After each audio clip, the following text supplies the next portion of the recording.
नमस्कार दोस्तों, चैनल पर स्वागत है। आज हम बदलेंगे एक ऐसी ठंडी सुनसान जमीन में जहां 100 से 150 लोग, मर्द, औरतें, बच्चे रात के अंधेरे में गायब हो गए।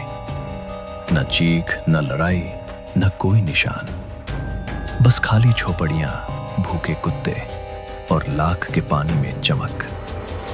ये कहानी है अंजिकोनी लेक की, कनाडाज़ आर्कटिक में।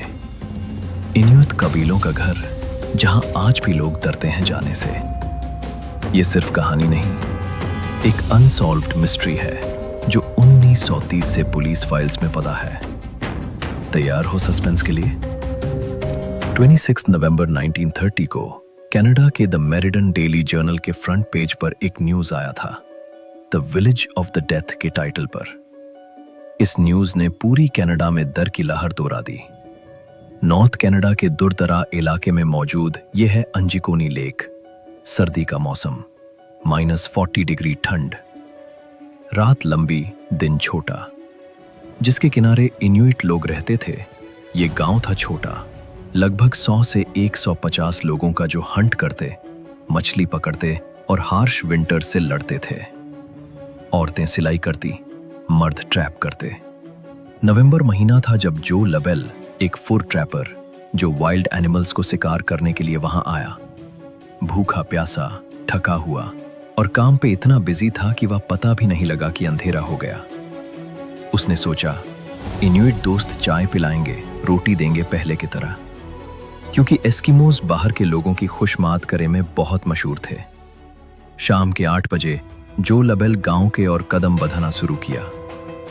ये एक चंदनी रात थी और दूर दूर तक बिल्कुल खामोशी थी। सिर्फ अपनी कदम का आवाज सुन पाई। वह पहले भी आ चुका था, लेकिन आज थोड़ा अजीब सा लगा। उसने सोचा कि आज गांव वाले शायद जल्दी सो गया होगा या तो कई जगह पे चला गया होगा। उसने नजदीक से देखा कि टेंट से धुआं भी उठता, लेकिन करीब पहुंचने के बाद भी किसी का आवाज नहीं सुना। जो लबेल फाइनली बस्ती पहुंचा तो वो पहला घर, दरवाजा खुला। अंदर अंधेरा था, कोई नहीं। फिर दूसरा घर, आग जल रही थी चूल्हे में। खाना भी पका के छोड़िया जो पूरी तरह से जल गया, लेकिन कोई नहीं। जो का दिल धड़का हुआ। तीसरा घर के दरवाजा खुला तो सोइंग मशीन चल रही थी। आठी बन रही कुर्ती जमीन पर कोई इंसान नहीं। जो ने ऐसा मालूम हुआ था कि शायद बस्ती के लोग अचानक ही यहां से गए हैं, पर आखिर गया कहां? जो ने पूरा गांव घुमा, गांव की तलाशी ली। 2000 से ज्यादा कुत्ते गांव की रखवाली की थी। वो गले में राशि बांधी थी। सब भूखे मर चुके थे, जमीन पर पड़े, जैसे वो जानते थे कुछ भयानक आ रहा है। बहुत घबराने लगा था। उसमें सबसे बड़ा हैरानी का बात तब आया जब जो ने एक खुदा हुआ कबार को देखा, जिनकी खुदाई ज्यादा टाइम नहीं हुआ होगा। जो बहुत परेशान हो गया। वह बहुत घबराने लगा था। उसने सोचा कि ये लोग जब कहीं बाहर जाते हैं तो अपने कुत्तों को साथ में लेकर जाता था। ये सब देखकर जो को बहुत अजीब सा लगा था। उसने सोचा था कि यहाँ कुछ अनहोनी हुआ है जो इन लोगों को अचानक से गांव छोड़ने में मजबूर किया था। इतना मजबूर कि वह अपने कुत्ते, कपड़े और जले हुए आग को छोड़ के भाग गया। ये सब देखकर जो और ज्यादा टाइम देरी नहीं करते हुए नजदीकी टेलीग्राफ ऑफिस में पहुंचा और वहां से उसे royal Canadian mounted police camps के ऑफिसर्स को उसने जो आंखों से देखा था वही सब कुछ बताया। अगली सुबह रॉयल कनेडियन माउंटेड पुलिस के 3 ऑफिसर्स आए। उन्होंने पूरा सीन चेक किया। जो लबेल ने जो भी बताया वही सही निकला। ऑफिसर्स ने सोचा कि यहां कुछ लोगों के अटैक करके गांव को पूरा तबाह किया होगा, लेकिन ये भी सोचा कि अगर वैसा होता तो कोई वायलेंस का निशान तो होना चाहिए जो दिख नहीं रहा। ना खून, ना लड़ाई का निशान। पुलिस ने गांव वालों को ढूंढने के लिए सर्च ऑपरेशन का शुरू किया और उससे पता चला कि ये गांव पूरी तरह से बर्फ ने कवर किया और यहाँ किसी का पाँव का निशान भी नहीं मिला।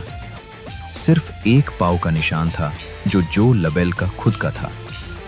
लाख के ऊपर भी बर्फिया जमी थी और गांव वालों की बोट्स भी जमीन पर खड़ी थी, क्योंकि इसी मौसम में मसाली नहीं पकड़ती तो बोट्स जमीन पर पार्क करके रखी थी। पुलिस के इन्वेस्टिगेशंस के मुताबिक पता चला कि गांव वाला 8 से 8 दिन पहले गांव को छोड़ चुकी थी, क्योंकि कुत्तों 1 से 2 दिन बुखार रहने से नहीं मरती, और जो घर से निकाला धुआं भी कुछ दिन से निकलता जा रहा ऐसा लगता था, क्योंकि वह लकड़ी आसानी से बुझने वालों में से नहीं था। पुलिस के पास कई सारा सवाल था, लेकिन एक भी जवाब नहीं मिली। पुलिस वालों की कई महीनों की इन्वेस्टिगेशन के बाद जवाब नहीं मिलने के कारण इस केस को अनसॉल्व्ड बताकर हमेशा हमेशा के लिए बंद किया गया। 25 साल बाद यानी 1926 में रॉजर बोर और नाइजल ब्लंडल नाम के राइटर्स ने एक आर्टिकल लिखा, और इस बुक ने पूरी हादसा को एलियन से रिलेट करने की थियोरी बनाई। उन्होंने ये लिखा कि जब वह उस लेक अंजिकुनी के पास गया था तो उन्होंने वहां एक शिकारी और उनके 2 बेटे को मिला। उन्होंने बताया कि वहां एक अजीब सा यूएफओ ऑब्जेक्ट की देखा, जिनके शेप अनफेमिलियर सा लगा, और वो ऑब्जेक्ट उसी बस्ती के आसपास उड़ते रहते हैं जहां एस्किमोस ट्राइब्स रहता था।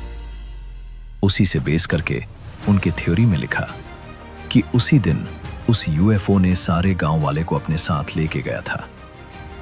ये थियोरी और एलियन हमला का कोई सबूत ना मिलने के कारण उनका आर्टिकल्स को ज्यादातर लोगों ने यकीन नहीं किया और इस थियोरी को रिजेक्ट किया।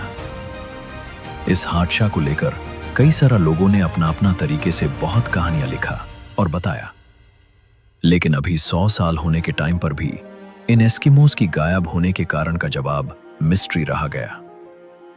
उम्मीद है कि आप सभी को यह वीडियो अच्छा लगा। आप सभी को नमस्कार।